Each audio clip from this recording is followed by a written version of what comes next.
Okay, here we go. Stand by. 3, 2, 1. The thinking atheist. It's not a person. It's a symbol. An idea. The population of atheists in this country is going through the roof. Rejecting faith.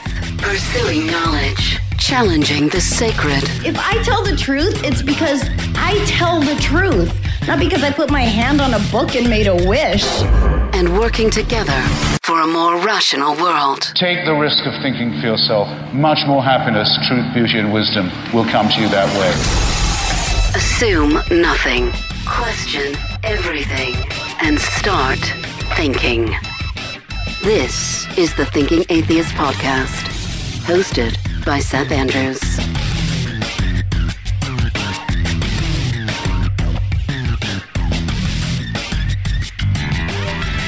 It's funny, last week with back to school, everybody's posting their kids' back to school photos. I was out walking Linus. I have these neighbors, and they were out with their young son. Cameras clicking, everybody's grinning, Obviously his first day at school, at least for the year. And I think that's fun. Learning can be great fun. It's so very fulfilling if you do it right. With my good friends at Wondrium, we can all continue expanding our minds. And the best part is with Wondrium, no homework or tests or grades, or just learning. With the primaries going on, I've been neck deep in a series on Wondrium called Democracy and Its Alternatives. Specifically, I've been dialing into this lecture about authoritarianism. Why do self-described free people seem to lean into authoritarians? It's just sobering stuff, but a necessary lecture at Wondrium, and that's kind of where I'm at. But you can learn about whatever strikes your interest. Thousands of hours of audio and video, including via the Wondrium app. I know you will love Wondrium just as much as I do. I want you to sign up today. They're a great sponsor of this show. Right now, they're offering my listeners a free month of unlimited access. To get this offer, visit my special URL, Wondrium.com/Seth. Again, that's Wondrium, WONDRIUM.com/Seth.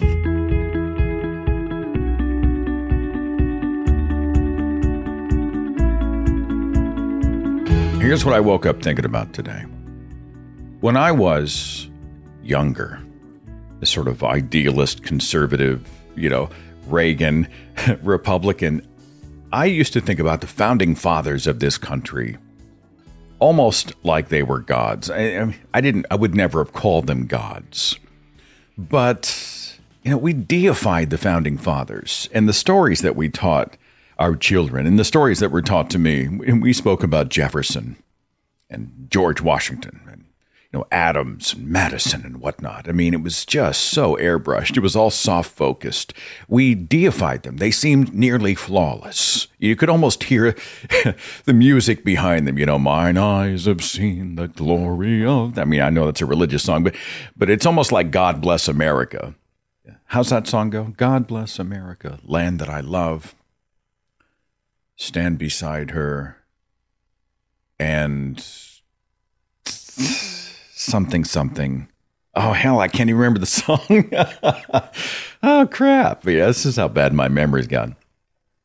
But we saw them as these incredibly noble people. They were pure of heart, heroes of our story. And this was how it was taught, that myth about George Washington, and he chopped down the cherry tree.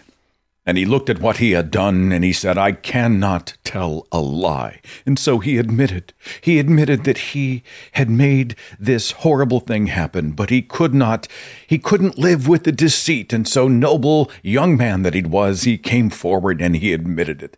Let truth prevail, my friends. And the story's total fiction, by the way. It never happened. It's total crap. But it's the kind of stuff that we see taught to people, children and their parents, in this particular hand-waving, hand-over-heart, love the founding fathers at all costs culture. And we've been talking about the founders in a lot of context, and it's interesting to see people in my particular in-group, my social group, my community, which, leans more liberal, certainly less... dogmatic, where I think you can love your country without becoming a hardline nationalist.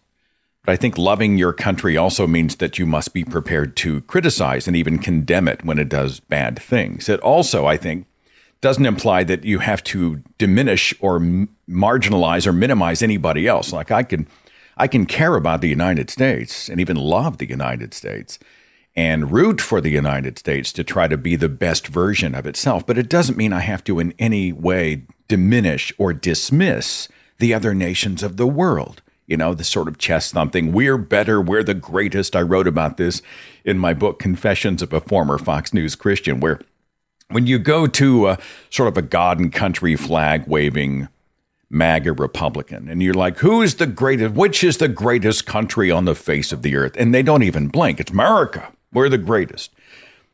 And you're like, well, why are we the greatest? And they say, well, you know, it's because we're free. We have freedom. And by the way, this has been covered. This is not original territory. There has been a lot of commentary about this. But you're like, well, New Zealand is free. You know, Australia is free. The UK is free. Canada is free. I mean, there are countries all over the world that are free. What are you talking about? Well, our freedom's better than their freedom. And then you're like, well, what other metric would you qualify us as being the greatest? You know, cost of living? Nope. Healthcare? Nope. Do we take care of our poor and disadvantaged? Are we the greatest at that? Nope. National debt? No. You know, peacefulness? You know, are we the least warlike? What about our prison systems and violent crime and you know, teen pregnancy and all these other metrics? And we just fail. We just fail at we are behind the rest of the world, some nation in the rest of the world. We're not number one, except in one category. We are number one in national pride, meaning that the United States is number one at saying we're number one. This is the mindset that I had when I was a Fox News Christian. And when you talk to me about the Founding Fathers, I mean, it was beautiful, the Founding Fathers. And now, as I look at it in these harder discussions, nuanced, thoughtful, complex discussions about complex people, isn't that refreshing? We can look and say that, you know, they should be lauded for the American experiment. I heard Christopher Hitchens talking about this, you know, back when our secular Constitution was written. It really was pretty remarkable. It was the Constitution being a godless document. It's a godless document. And so while you've got the Church of England and all these other theocracies at play, the American experiment was designed, even by those who believed in a God, it was designed as a secular nation, a state-church separated nation, which is remarkable. You know, no religious test shall ever be required as a qualification to any office or public trust under the United States, written into the Constitution.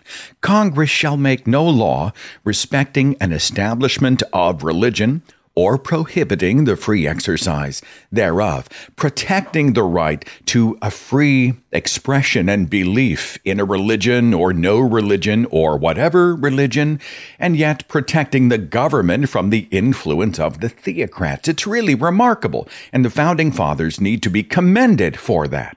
It is amazing. But why are we deifying the Founding Fathers, acting like everything that they ever said and did is, for lack of a better way of saying it, gospel? I saw some articles online and some other people were discussing, and they brought up some great points. The Founding Fathers didn't think women should serve in positions of leadership. You look at our history and you're like, how many? Hell, it's the year 2022. We still haven't had a female president. This is how we're still catching up from all of these foundational things that have been put in place, right? I mean, how long was it until we had a president who was not white? You know, it just took forever. So, okay, that's a bad idea. Many of them were slave owners. They owned other human beings as property, and they felt this was the right and moral thing to do. Well, that's a problem. It's a real problem. You know, they lived in a time when they were ignorant about so much of the rest of the world. People talk about the Second Amendment, you know. And I'm like, well, it was written during a time when guns were loaded so amazingly slowly, and they were wildly inaccurate. And I think they shot 3 rounds per minute instead of thousands of rounds per minute. It's a whole different world when the Second Amendment was written. And yet people refer to the Second Amendment like it's this holy writ. It's bizarre. Somebody, who was it who said, the founding fathers would have seen much of what we do in our lives. They would have seen Wi-Fi and thought it was witchcraft. This is the mindset of these people. So while we can admire their accomplishments, at the same time, we have to be like, why are we taking everything they ever said and did as if it is some sort of a flawless, holy scripture? We talk about the founding fathers like they are, in fact, saints. And I was once guilty of this. And then if you stop and you say, well, actually, many of them were flawed, troubled, and a few of them may not have even been good people in their personal lives and in their personal views. If you say that, it feels to many like a betrayal. How dare you speak with thoughtfulness, consideration, and nuance about complex human beings? You are a traitor to this country. Love it or leave it. I just find it interesting. I've been doing a lot of speaking. In fact, my recent speeches I've been giving on the road are about binary thinking. And don't think that we aren't guilty of binary thinking. We like to reduce things down into a single line, and people do that. I mean, the idea of stopping to consider these men, what they did, what they didn't do, how they spoke, what their ideas and ideals were, their values were, for good and for ill. The idea of actually taking the time and doing our homework to some people feels like a cheat. And this is what we're up against. Just been on my mind recently. I don't know. Phone lines are wide open. No specific topic this week, just a chance for us to chat with each other. Let's take a look here. I've got Catherine at 937. Thanks for calling. Hi. What's on your mind today? Well, first of all, I'm a big fan of yours, and I just appreciate everything that you do. Thank you. In the world and you put out there. So I kind of have an interesting introduction to atheism. My dad was an atheist until I was 11, and then my uncle died, and that day he decided that our whole family would be Catholic.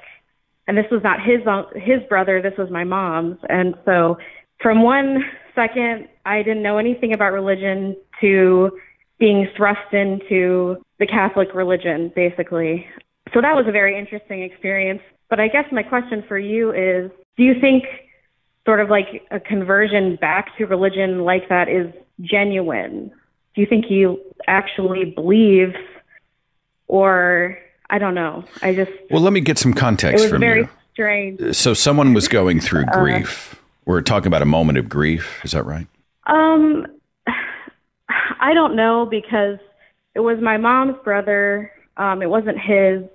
And my father, he's not exactly the nicest person. So I'm not sure, to be honest, if he was grieving. I know my mother was genuinely grieving. Okay, well, I'll speak to it on the macro level, Catherine. I think we can't necessarily know. I mean, we can always do a little detective work and look at the actions and words and behaviors of people who say they have reconverted.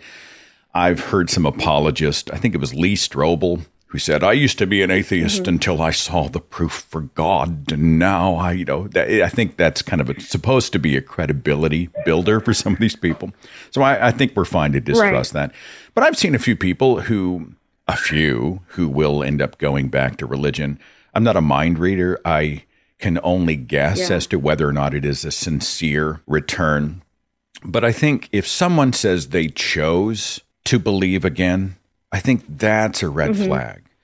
It's not like you and I chose to believe in gravity. We don't choose to believe that the sun is in the sky, right? Well, I don't choose to believe I've got brown hair and a gray beard or a graying beard. It just is. My brain has already decided. So if someone says, well, I have decided that God must be real, that's, to me, it may be a little bit of a red flag. it doesn't happen very often. Do you notice that? Like a lot of people leave religion and they come out of the faith, but you don't see very many of those people going, oh, crap, I was wrong about all this. Now I should run back to the church. Have you noticed that? Oh, completely. And that's why I've always kind of felt like my experience was somewhat interesting, was that I have this memory of going to church with one of my friends when I was in 4th grade, and this was when my dad was still an atheist. And he grounded me because I went to church with them. And then like a year later, that was the church we ended up going to. They still go to this day. And sometimes I wonder, you know, my mother's brother had just died, and then the day of his funeral, we got into the car and my dad said, we are going to church tomorrow, because his funeral was on a Saturday. And that was it. And then from that point on, it was all about my dad's conversion, because he was now going to be this holy Catholic man that my mother always wanted him to be, because she was raised Catholic. But he essentially told her that she couldn't practice anymore because of his atheism. So part of me wonders, like, maybe it was a control thing, you know? Oh, it's very possible. I don't know. It's very possible. I mean, it's people are complicated. You know, it could be that there was a moment of genuine trauma and he thought, well, I would like to see them in heaven one day. I don't want to live in a world where we'd never see each other again. Or maybe the grief produced some other trauma. Or maybe it wasn't grief and he's posturing and it's a performance, or maybe it's about control. This family's going to take my lead. We're going to do what I say. I think it's really hard to say, but I think it would be an interesting thing to watch, sort of through, through glass. And I would also welcome the opportunity to sit down with that gentleman and ask him just a few questions about his faith. How much does he really know about the Catholic religion? You know, from what I understand, he knows a lot and he reads a lot. And later, I found out he says that he saw a light coming from the chalice during the funeral, because my mom's family is Catholic, so they gave my uncle a Catholic funeral. So that's what he says was his moment. He saw the Holy Spirit from the chalice, and that was what made him. I don't know, but anyway, I'm now an atheist, and so that's kind of interesting for hang on. So his thinking was, God's take was, sorry about the dead guy. Here's a flash of light. Here's a glimmer of, here's a lens flare, or a light reflection off of a cup. Was that what he's thinking? Yes. Yes, that was his reasoning. And this happened when I was 11. I'm now almost 30, but I've thought about this a lot, and just kind of the whirlwind of, I got baptized when I was 11, and I remember feeling terrified. Like, what am I doing? Going to be standing in this pool on Easter Vigil, having the priest pour water over my head. Like, I didn't understand it, but my father didn't really care if I didn't understand it or my brother didn't understand it. You got a house full there, don't you? It was not about. That's awesome. No, don't worry at all about it. You're doing great. You're doing great. So it wasn't really about us. It was about him. So I don't know. I've always thought that his conversion to Catholicism is like inherently sort of interesting. And so I've always wanted to call into your show and just ask someone's opinion about it. My take is this. Unlike many, we don't believe in clairvoyance. So we can look at words and behaviors, and we can probably make an assessment as to sincerity based on their other behaviors and the circumstances. But who really knows what he's thinking? Most importantly, though, is the fact that you're no longer under that edict. You no longer have to do it his way. That's the most important part. That's the part I'm the most thankful for. But watch him closely, see what his behavior is, make it a social experiment. Yeah, that's kind of what it is at this point. All right. Well, Catherine, you're much appreciated. I'm so glad you called. Yes, thank you so much. See you later. Bye. It's pretty remarkable how rare it is for someone to extract themselves from especially a dogmatic faith or a theistic religion with some, with a specific set of doctrines. And they come out of all of that. And then at one point they say, I was wrong. God exists, I now am going to boomerang back into the faith. Of all my years of activism, and of all the thousands of people I've spoken to and encountered in my journey, I've seen I could probably count them on one hand, like not the Lee Strobel types, if it is Lee Strobel, but, just everyday people. I don't find that. What I find is the opposite. Once you leave the matrix, once you realize, holy cow, it's almost impossible to go back. I find that really, really telling. Eric at 580. You with me? I am. Thanks for calling. What's on your mind? Well, first of all, my name is Eric. I'm a fellow Oklahoman. I live down the road from you here in Moore. Oh. And I want to say I really appreciate what you do. Thank you. You are absolutely fantastic at it. Thank you, brother. Appreciate it. I've been an atheist for about 15 years now, and I have a brother who is not really what you'd call a devout Christian, but he does believe. And so last week we were having a discussion about a place in Texas where they were burning books. And then we got on the topic of our favorite witch hunting pastor, Greg Locke. Yeah. And, I started to say something about, this is one of the problems I have with organized religion. And one of the reasons I have such a hard time with the belief is because of the horrible things people do in the name of God. And my brother, I don't know if I just caught him at the wrong time or whatever, but he just went crazy. Don't talk to me about religion anymore. I believe in God. If you don't believe in God, when you wind up in hell, beep you. Oh, wow. And I thought to myself, this is the problem. That right there. My own brother told me that in the name of God. And I thought, where's the Christianity to that? Where is the love your neighbor? And, my son describes it very well, that Christians want Old Testament vengeance for everyone else and New Testament grace and forgiveness for themselves. Interesting that he seems not to want to share a space with you. Jesus stood on the mountaintop with Satan and had a conversation.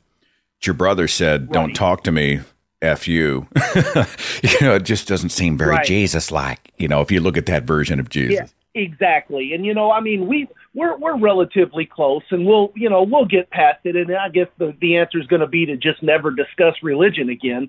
But it stuck with me that, well, first of all, your brother tells you that kind of hurts, right? Yeah. And the second thing that stuck with me is, wow, how Christian-like was that?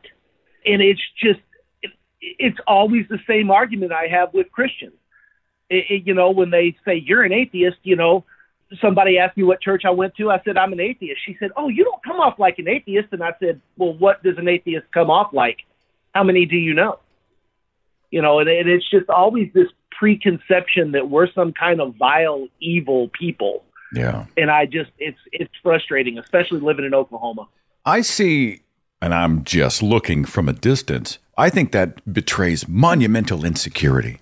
If you and I were secure in our positions and somebody said, I totally disagree, what would it say about us if we lost our minds and said, don't ever speak to me. I don't want to deal with you. In fact, I might even distance myself physically. We can't be in the same space. What does that say about how fragile my position is? And that's what I see in your brother. I think, he doesn't want to be in the zip code of challenge. It freaks him out. Yep. I think you're exactly right. And, you've done debates. How many times have you backed Christians into a corner and it's, oh, well, you've got to have faith, or I just don't want to talk about this anymore? It's frustrating. I get you. My favorite is when you show them specifics about their own doctrines and dogmas, and they look at you blankly as if they don't exist. So then you show them chapter and verse, and they still blink and say, well, it's a mistranslation, or you took it out of context, or it's the Old Testament, and I love the New Testament, and Jesus loves people. Or they just say it's a personal relationship, and that's all that matters. I mean, they've got a get out of thinking free card, no matter what it is, right? Yeah, that's what it is. And, the thing with me is, and, my wife is also I guess you'd call her a semi-believer, not an active Christian, but she believes in God. And my question to her when she asked me is, well, why does it bother you so much with all these people doing this with things you can't change? And I say, well, doesn't it bother you that schools are trying to push pseudoscience and ignorance into your grandkids' heads. I mean, they're using fear and threat of hell. You know, I gave her the example. I said, well, you know, honey, I love you beyond all reason. What happened if you didn't love me back and I buried you in the basement and set you on fire? Is that a good relationship? Is that love? Did she respond? That was, we got to the, well, I just don't want to talk about it with that because logic is just lost, right? We've been having a lot of conversations recently about conversations and how frustrating it is when you and I lead with facts like this, and then psychology becomes a big part of the conversation. And I'm working on my tactics, because I would have walked in there and said, and I have done this and I might do it again. Is there a point where your child was so disobedient that you would pour gasoline on them and set them on fire? And I will say this to a devout Christian, and they would be horrified. How could you even suggest such a thing? Well, your Heavenly Father has said that if you are disobedient and you do not love him, compulsory love, commanded love, if you don't do that, he will essentially pour gasoline on you and set you on fire. And the silly putty answers come back to me. Well, you know, God doesn't throw you in hell. You choose hell. That's one of my favorites. Or God is just, so he has to purify the evil with fire. You know, they've got literally a Rolodex full of batshit answers at the ready. So I get your frustration. I totally get it. By the way, the rest of my family wants to thank you because I use the term batshittery quite frequently, and I stole it from you. So thanks, buddy. I stole it from somebody else. I did. Thanks for calling, man. Best of luck. I hope you and your brother have a chance to actually mend fences and have a conversation down the way, okay? Me too. Thanks, brother. See you, Eric. It's funny, in my book, Sacred Cows, I had a chapter on the Mormon faith, and I actually had a batshit meter for some of the different beliefs. So we got into the Joseph Smith story and the planet Kolob and the magic underwear and all this stuff. And I actually had like a batshit rating. And I have a symbol. It was Vincent DePorta who drew it for me. It's a little bat, and there's droppings coming out of it. And there's either 1, 2, 3, or 4 batshit symbols in the chapter. That's how much I love the word batshittery. Speaking of the Mormons, Natalie and I have been watching a show on Hulu called Under the Banner of Heaven. It stars Andrew Garfield. It is a true crime docudrama about a murder that happened in a fundamentalist Mormon culture, and the detective is a devout Mormon. So all this craziness and insanity is going down, and I'm 4 episodes in. I think there's 7 total, and the main character is having to wrestle with and deal with the facts and the history and the reality of a faith that he actually did not completely understand. And I thought, how often has that happened? That happened to me. I remember thinking, I was going through that cognitive dissonance, and I was like, trying to make the square peg fit into the round hole. But the more I learned and the more I understood and the more honest I was with myself, the more I just couldn't do it. And I was just agonized over it. Anyway, it's a fascinating show. Occasionally, it's kind of a hard watch because this is some crazy culty stuff. Crazy. I mean, just wow. Like, wow. But it's an extremely well-made true crime docudrama on Hulu. It's called Under the Banner of Heaven. David at 912, are you with me? Yes. Thanks for calling. What are you thinking today? Well, your show helped kind of turn the corner for me this last year. I've been wrestling a lot with, I grew up a Christian, battled with it for the better part of 37 years, and I just turned 40 last week and told my whole family I'm an atheist, in the last 6 months, and kind of been dealing with the fallout. And I guess the part I'm having a hard time with wrestling back and forth with is probably pretty typical for someone in my position. Just, trying to find meaning moving forward and trying to tell my kids, like, life is worth living because of, X and trying to figure out what that X is. So I know you don't have all the answers to life or anything like that, but maybe just isn't that strategies the truth? On how. Isn't well, yeah. Okay. Well, let me ask you a couple of questions. Thing for me is, let me ask you a couple of questions. May I ask how old your kids are? 14 and 11. Okay. Both girls. So, I mean, they're old enough to have a conversation with, a little bit of a philosophical conversation with, when it comes to belief and non-belief, and that's good. How bad has it been with the rest of your family?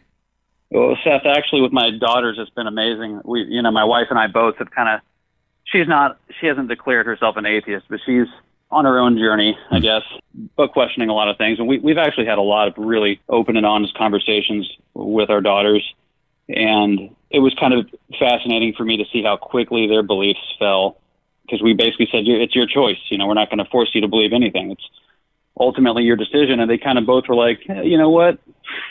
I think, I'm not sure where they're at exactly, but they definitely don't seem to be clinging to the Christian faith that we kind of shoved down their throats, for most of their life. So, and I'm sorry, I forgot the original question. No, you did great. I was asking, what about the rest of the family? Are they shutting down? Are they coming after you? Are they distancing themselves?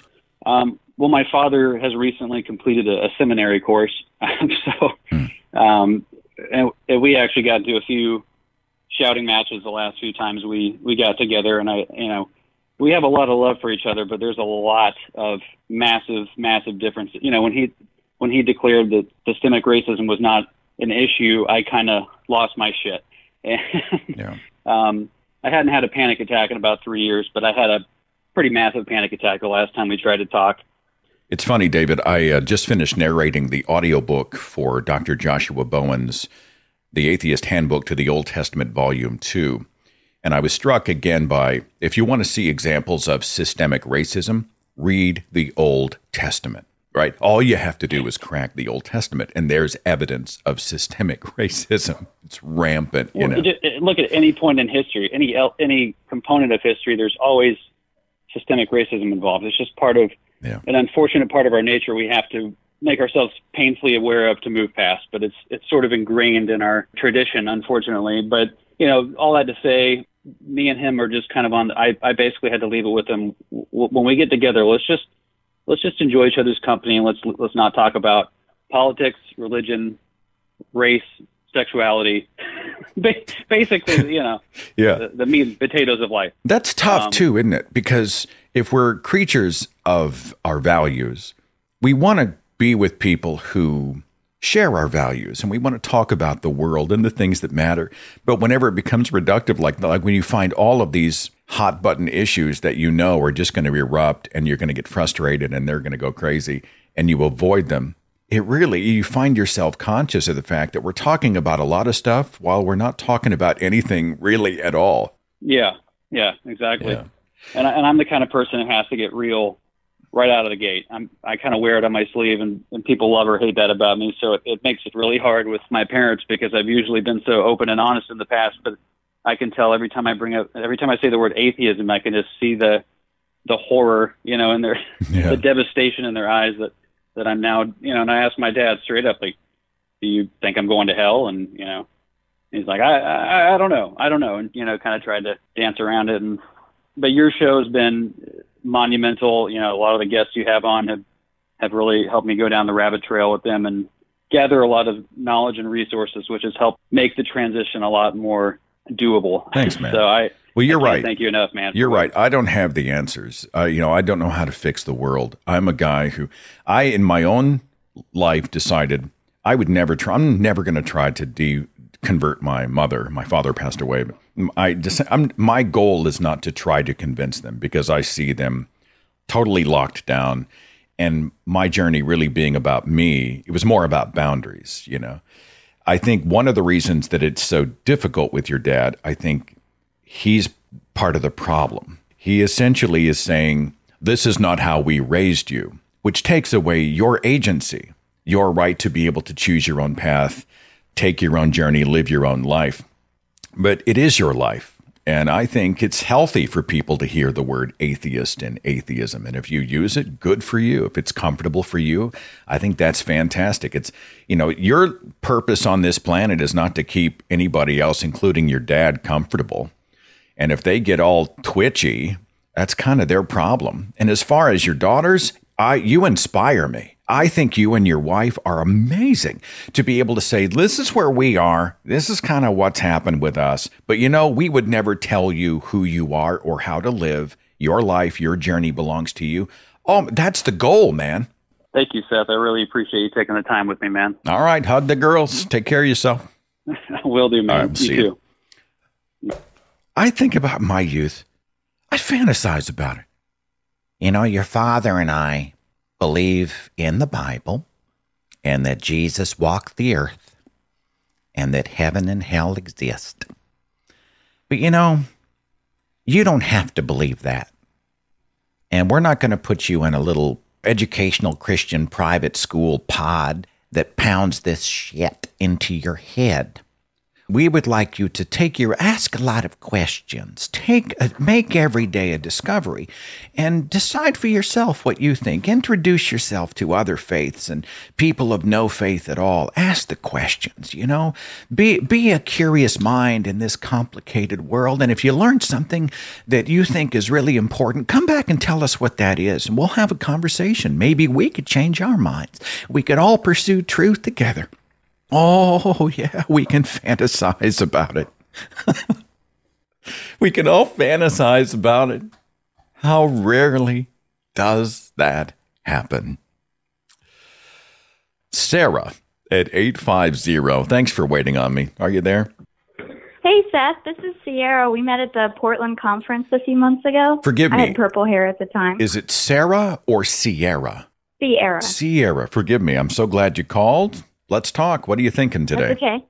Yeah, I wanted to ask you if you could share some distinct examples of when you were very much in Christianity, but you were starting to wake up a little bit. Mm-hmm. I call it defrosting, but do you have some examples you could share with us around that?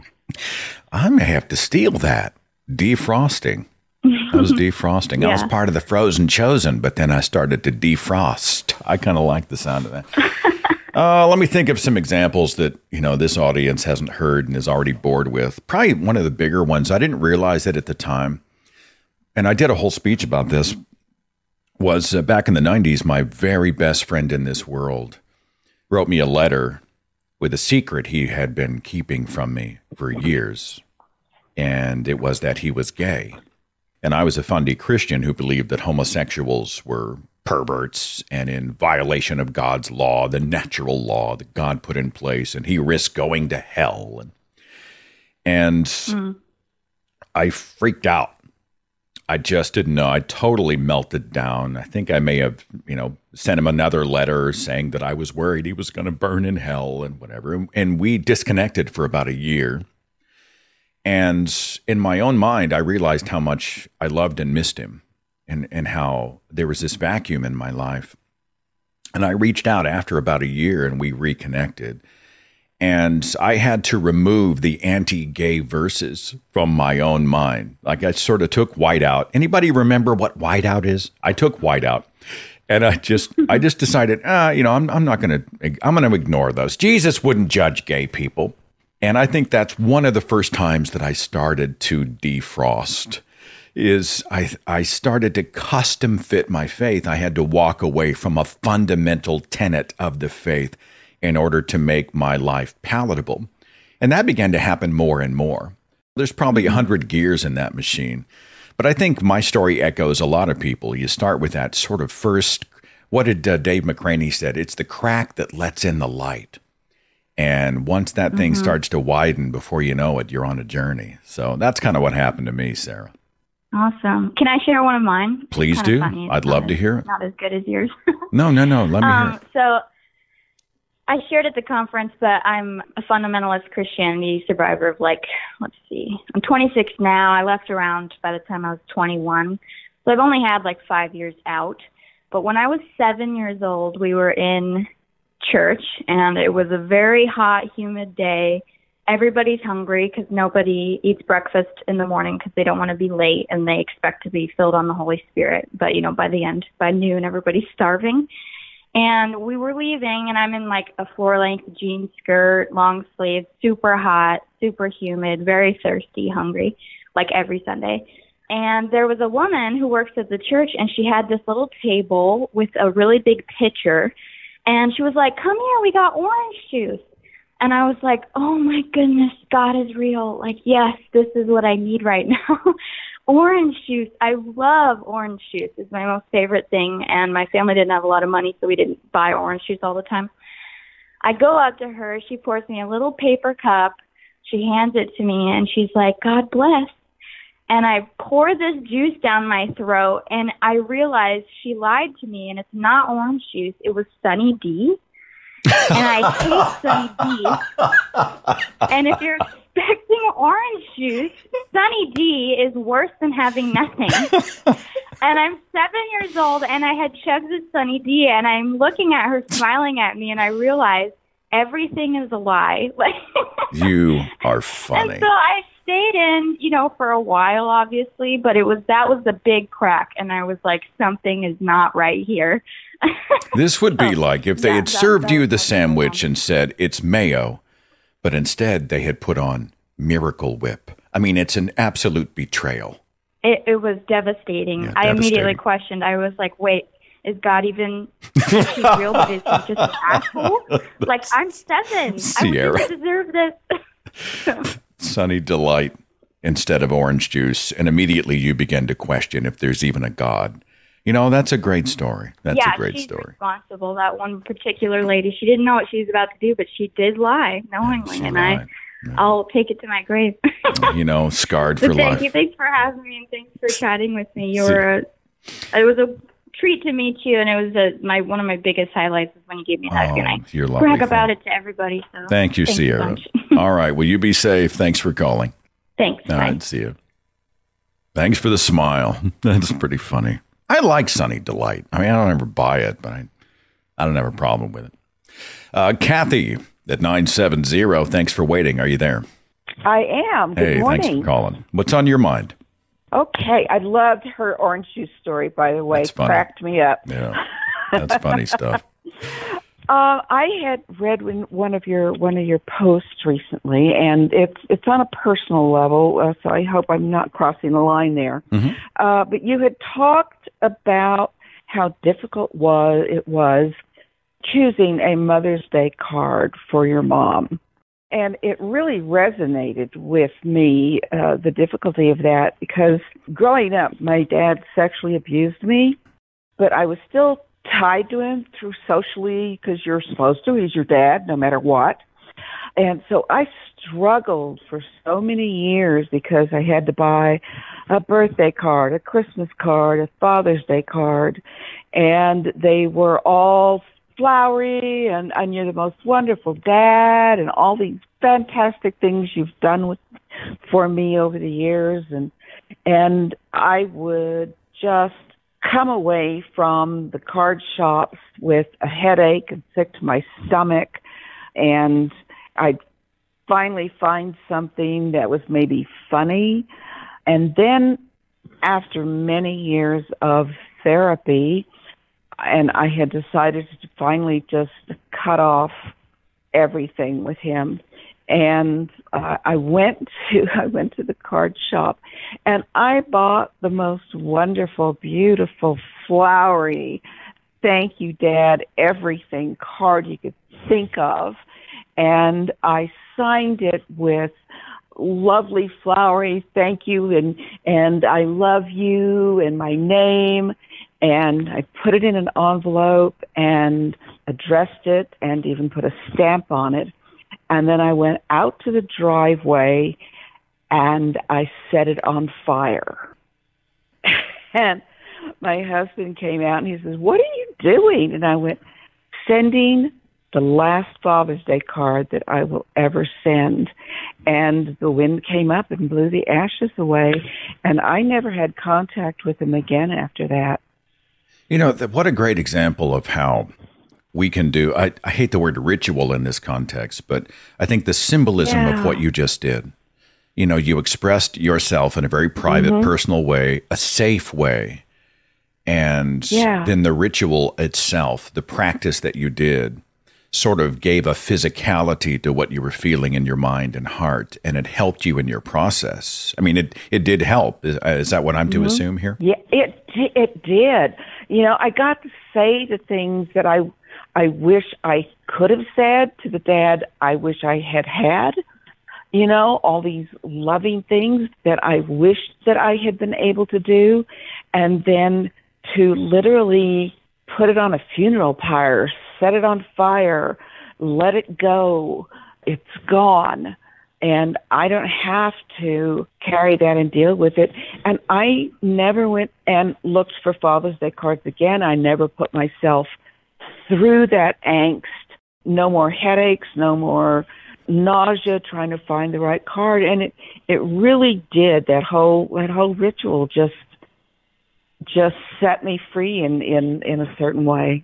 Do you feel like it helps you? I know abuse is such a complicated thing, but has it helped you to heal at least a little bit? Oh, it did. There's been so many things that have helped me heal, and but that was at that moment in time I was able to let go of that thing that I felt that I had to do, that you have to send the card. Well, if I may. And you have to say these things. Kathy, yes. Was it, and share as much as you want or as little as you want, but where did the obligation come from to honor your father on Father's Day? Was it a religious thing, honor your father and mother kind of thing? No, I never really felt that way, but it was more of a societal, he's your father. And I was still, for a long time, I was still, I suppose, fearful of being able to stand up and tell him to go away and to be able to stand up for myself. And it took me a long time to be able to do that. And it was very freeing to finally do that. But it wasn't religious. It was the society thing that says, you have to do this. You're supposed to do this. It's your father. It's your mother. You are obligated.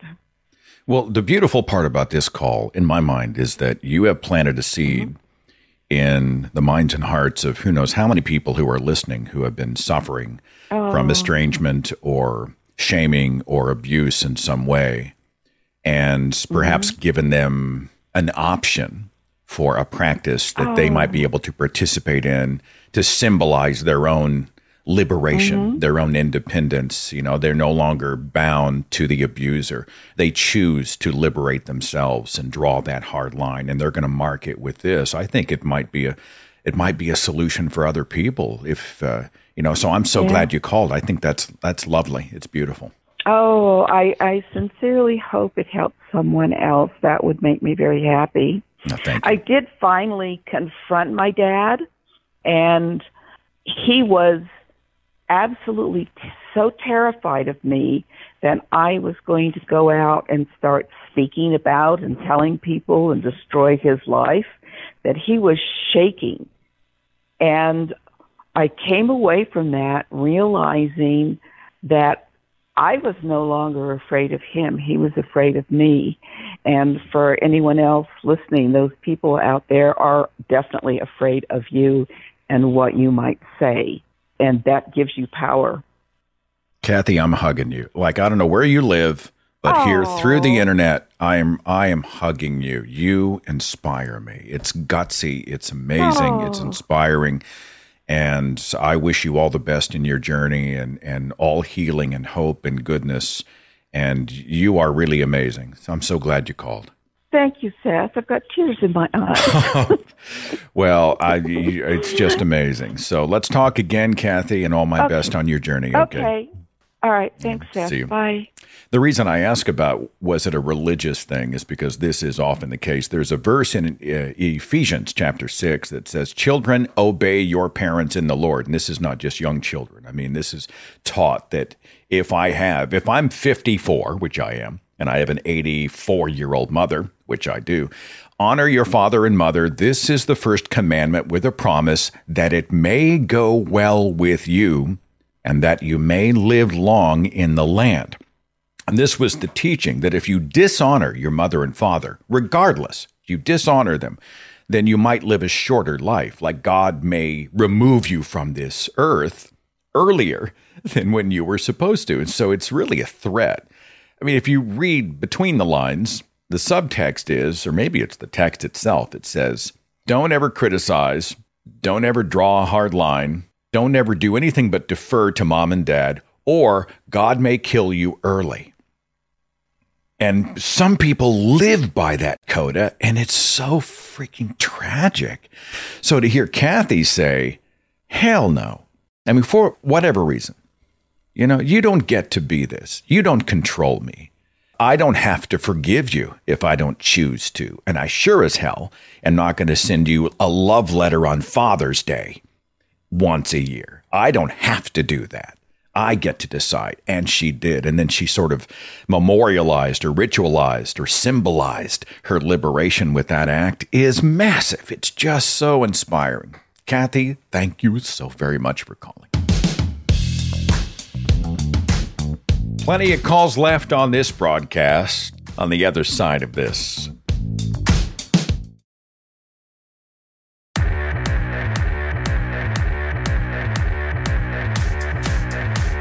My patrons get the show early and totally commercial-free. I am so thankful for your support. It really matters. It makes a difference. Patreon.com/Seth Andrews. Continuing today, it's just a kind of a smattering of whatever you want to talk about. Stephen at 410. Are you there? Yes, I am. Thanks for calling. What do you want to talk about? I wasn't sure what subject to bring up. It's very rare I get to talk directly to my favorite YouTubers. Oh, thank you. But I thought it'd be interesting to let you know how you and YouTubers like you have made it easier for me to, in my, what I feel is my mission from God. What do you mean by mission from God? Give you a little background. I'm 50 years old, born and raised Roman Catholic, went to catechism, went to Catholic high school, kind of stopped going to church. So I'm sure the Pope might disagree with whether or not I'm Catholic, but I still consider myself Catholic. And for multiple reasons, I one day kind of had an epiphany and realized that there are too many people out there who never really had their faith tested. And what happens is an untested faith is easier to destroy. And that it was my job to lightly test the faith of the untested faithful so that they are stronger, so that when they get strongly tested, they're more able to deal with it, if that makes any sense. So, are you a Catholic at the moment? I still consider myself Catholic, but to be honest, it's been years since I've been in a church, so the Pope might disagree.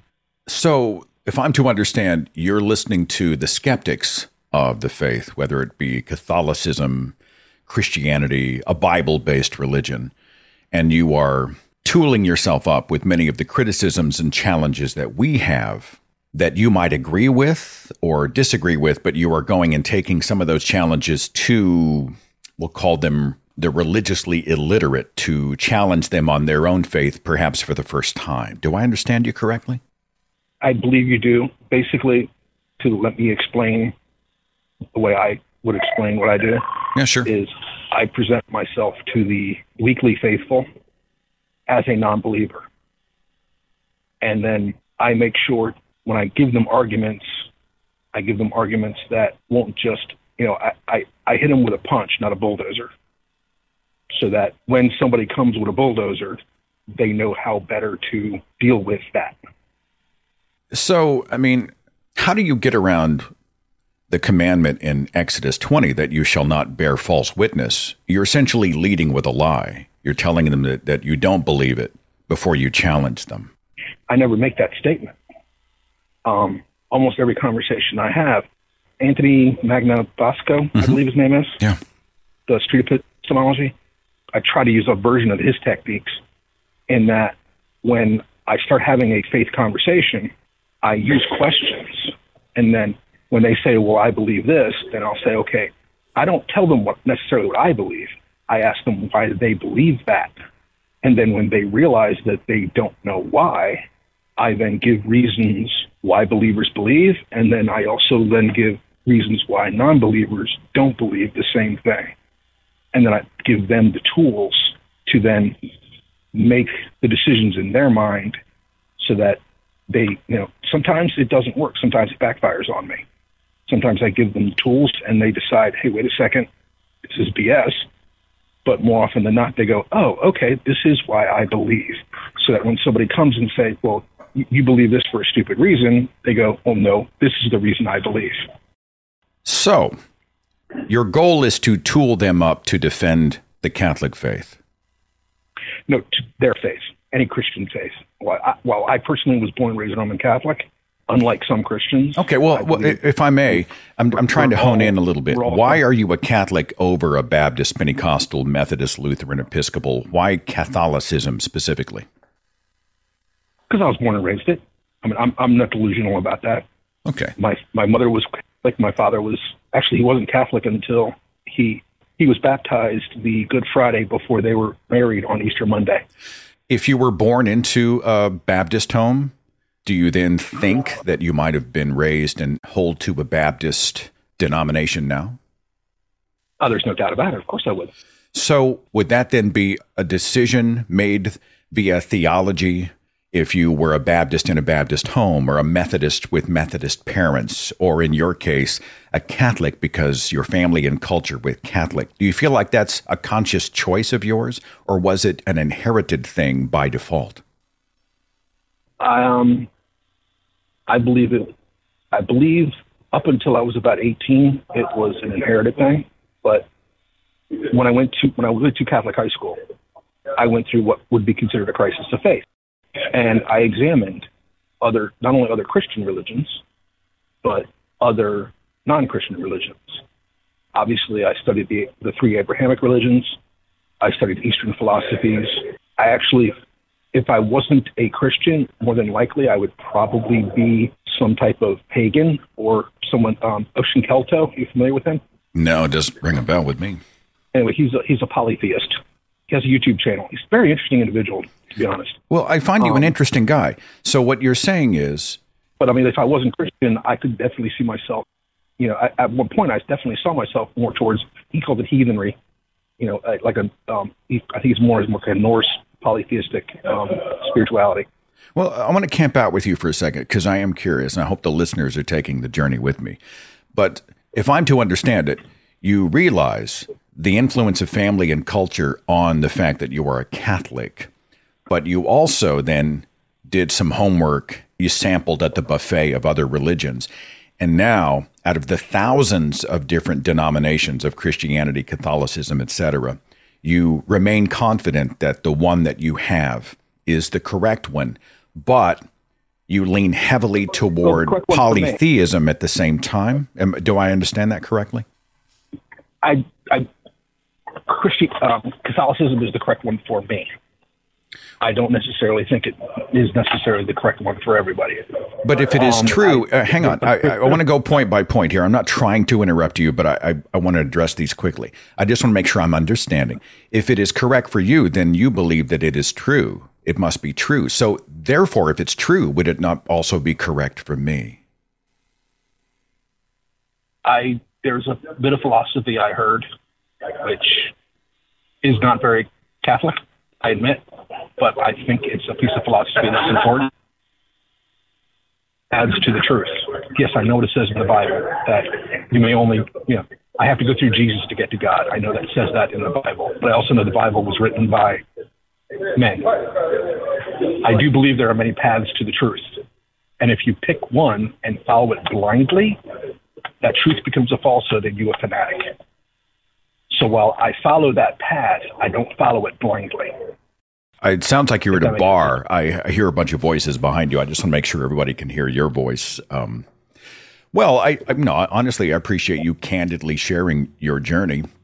It's true that I have my issues, a great many of them, with the Catholic faith. You and I could probably talk for an entire weekend about those. But the largest point that you're making is that you have benefited from channels like this one, which challenge religion because you feel it is, for lack of a better way of saying it, your mission field to go and challenge others so that they are reasoning their way into the truth with a capital T. Is that close?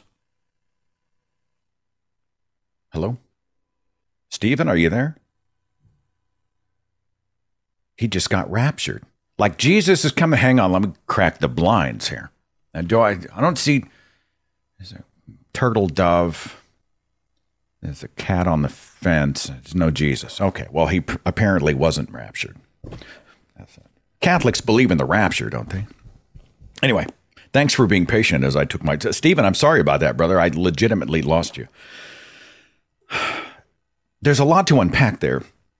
This admission that he knows he was influenced by family and culture, but out of the thousands of options was lucky enough, fortunate enough to be in the correct one.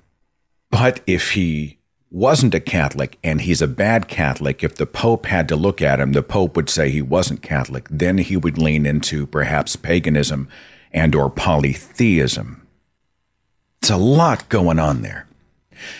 In my humble opinion, this isn't an insult, Stephen, but I think this is a custom fitting. I don't think you're practicing the Catholic faith. I mean, this is just one guy's opinion. Take it or leave it.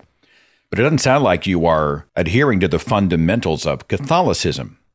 It sounds to me like you have assembled a series of beliefs and claims. You've accepted and rejected specific things for whatever reason, and you've sort of fashioned your own faith. Maybe you call it Catholicism, which is fine.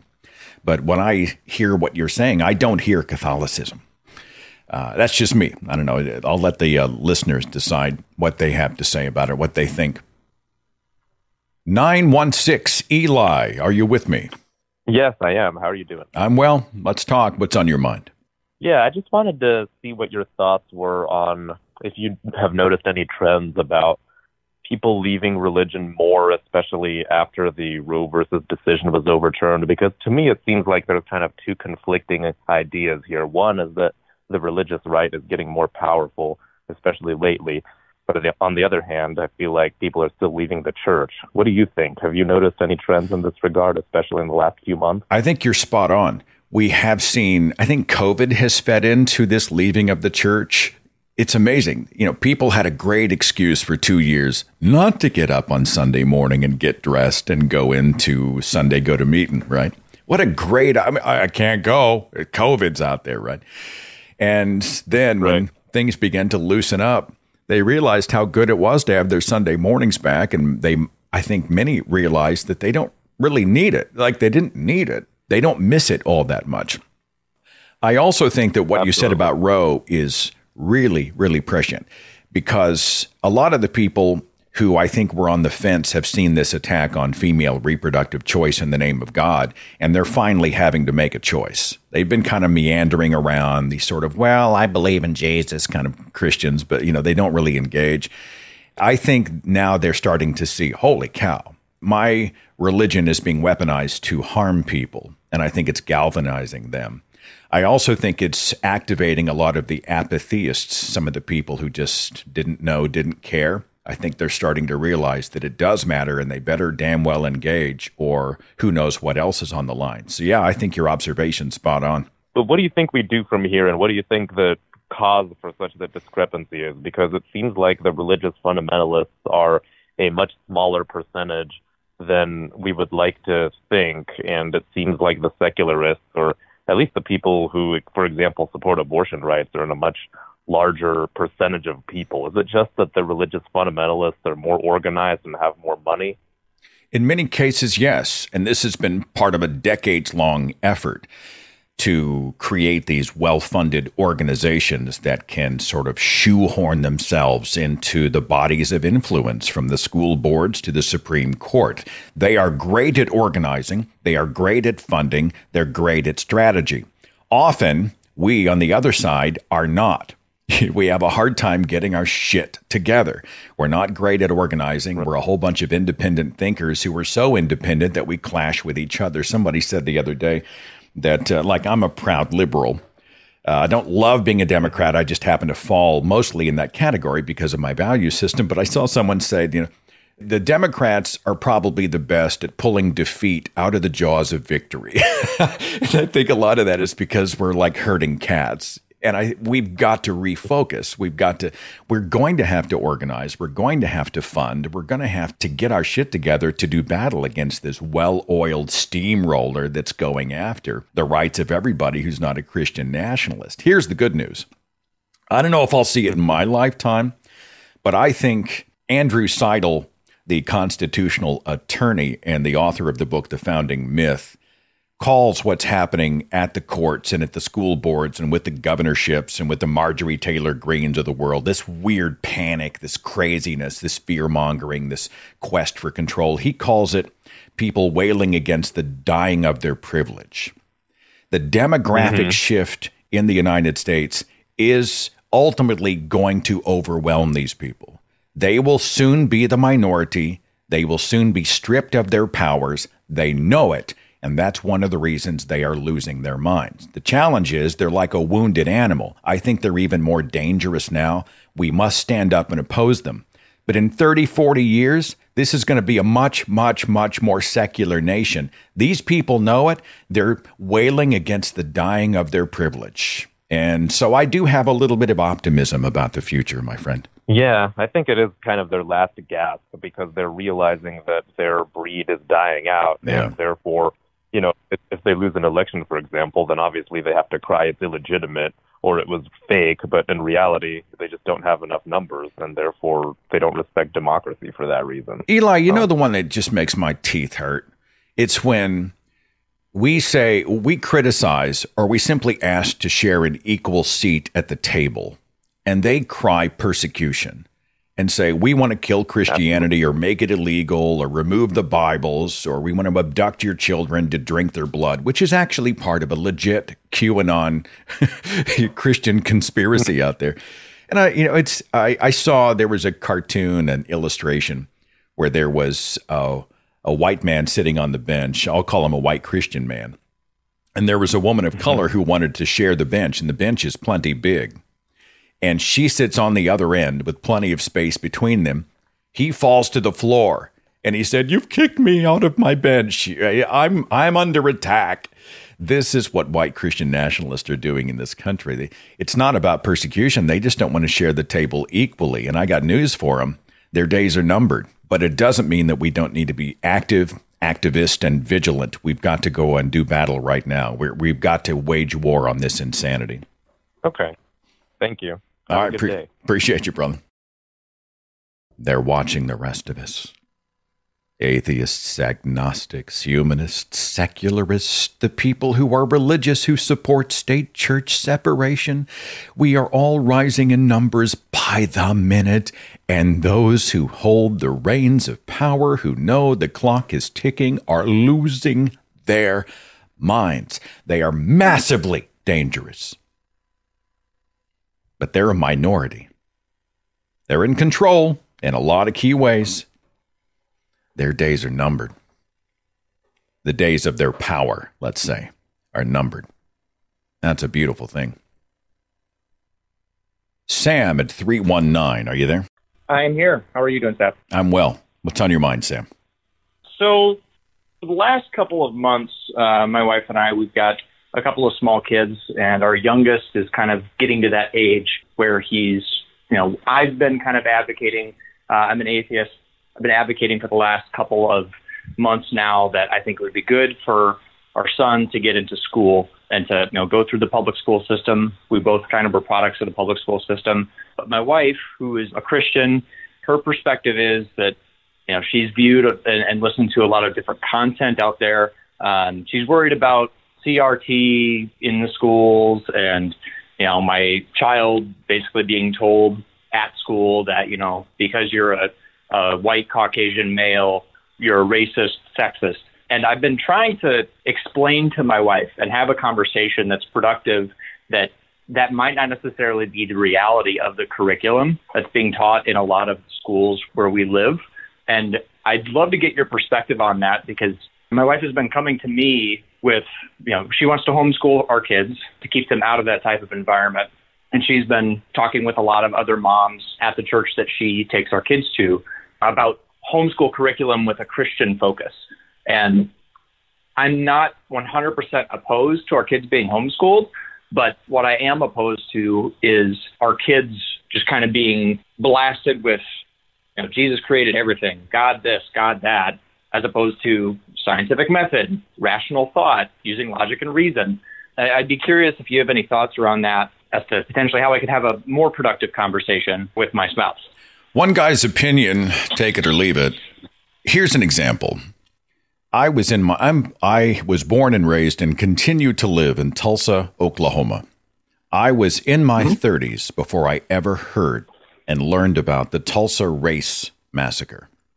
This massively horrible, murderous event that took place in my hometown, where there was a black man in an elevator with a white woman, and for some reason she felt endangered, and she ran out and screamed, and all of a sudden a white mob began to gather, and they were surrounding the courthouse, and they wanted to go and essentially lynch this guy. And then they went into this affluent black neighborhood. They called it the Black Wall Street, and just essentially decided, for a number of reasons, including monetary reasons, they wanted to take their land and property for themselves. They went in and they burned the whole freaking place down, and people were killed. And you'd think that they would teach that stuff to somebody raised in this state, especially. And I was embarrassed.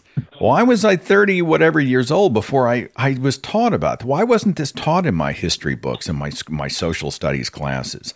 Why did I not know this stuff? Well, that I think is a lot about what critical race theory is, where we're not blaming white people. Like I don't do original sin. I didn't enslave anybody. I want equality among the races. We are all the human race, right? So I don't do white guilt, and I don't do original sin. I left one dogmatic culture. I'm not going to do another one. But I can look back and say that people who are white, especially white men, have held the reins of power for so long that there is a massive amount of inequality, and marginalized minority groups still are far from catching up to the rest of us. So I have a societal obligation as a moral human being, as a humanist, to try to do what I can to correct some of the injustices of the past and to try to create better opportunities for those.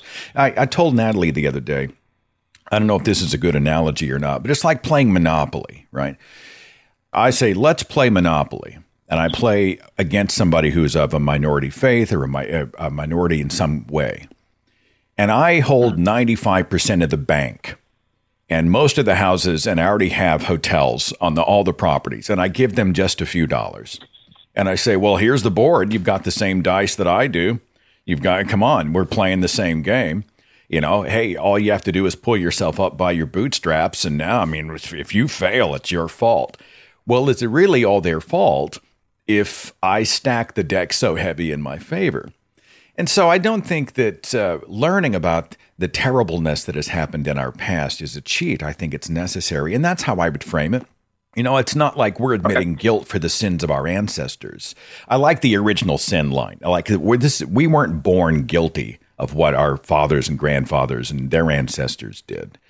But I think we have to learn about our past. And if we're going to be fair and honest, that means warts and all, the good and the bad. So we can learn from what we've done well, and we can learn from and help to correct many of our mistakes. And I think that's an honest way to live. And that's, if you present it that way, I think it may help her to understand. And you can use any example from our past. If we learn about slavery and how people were lynched from the trees and how, we saw the dehumanization and how women weren't even allowed to vote until the 1930s, for Pete's sake, and all these other things. They had black and white water fountains up into the freaking 1970s. Learning about this is an important way for us to be better, because when you know better, you do better. And framing it that way may help her to feel a little less threatened by it all. I appreciate it, Seth. When it comes to having conversations with my wife about religious matters, and like she takes her 3 kids to church, every Sunday, and for the better part of the last probably year and a half, 2 years, you're just talking about how COVID kind of gave everybody an excuse not to go to church. I was kind of a part of that group that kind of fell out of faith during COVID. When it comes to raising kids and being able to have productive conversations with a 5-year-old about, whether or not God is real, I find myself challenged with how do I encourage curiosity with my kids and not to just take what's fed to them? Because I know that, I've had a conversation with my wife a couple of weeks ago where I'd asked, we live in Minnesota, and there's a large Somali, probably larger than kind of what you'd expect from the Midwest, larger Somali, larger Muslim population up here. And, asking her, okay, well, if I have colleagues from work who are Muslim, are you okay with me inviting them over so that they can share and have kind of open mic to share a diverse opinion with our kids about their worldview, why they believe what they believe? And the feedback that I got was she wasn't super pumped about that, which, obviously, if you have only one group standing behind the mic for 18 years, I've heard you talk about, what is it, like the 13 to 18 window or something? Yeah, we call it, it's the 4 to 14 window where you get kids at the point when they are most vulnerable, and churches specifically target young people for that reason. Mm-hmm. Do you have any particular thoughts around, because I don't want my kids just to be told that one thing is the only right thing. I don't want that to be their experience, because that's the experience that I had. And, I listened to your show a bit, so I know that was your experience, and you landed in Christian radio. So as it comes to being able to, I don't know if it's persuade my wife to be, it sounds awful, but to be more open to having other opinions come to the table. But, well, Sam, are there any? I'm not an expert, Sam. So I got to put that up front. I always have to put the qualifier out there. But I am a guy who's had a lot of these conversations, and you may not be surprised at how many messages, emails I get from people going through what you're going through. I'm married to a believer. We have young, impressionable children. They're freaking out because they're afraid I'm going to infect them with atheism or something like that. Or we simply have different values. What do we do with the kids? I hear this all the time. I think we have to start by diffusing things with your wife. And I think you start with two things: questions, and you use the word I instead of you or they. And what I mean by that is this. Do you believe that God is all powerful? And if you believe the Bible, he is, right? Nothing is hidden from his sight. No weapon formed against you shall prosper. And if that's the case, then our faith and our God shouldn't be threatened by other ideas. In fact, that faith would welcome challenge, because those challenges are just going to splash off of him like rocks. Just bam. I mean, it's the truth with a capital T. Our God, if he is that powerful and if it's that true, we're in a world where other ideas exist, and we should be confident in that.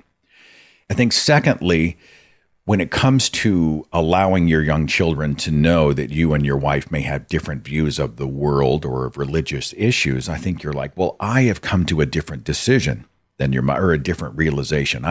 I'm not convinced about God and the Bible. I think that there are some problems here, and I have real concerns. And I think the world is a beautiful place without these things.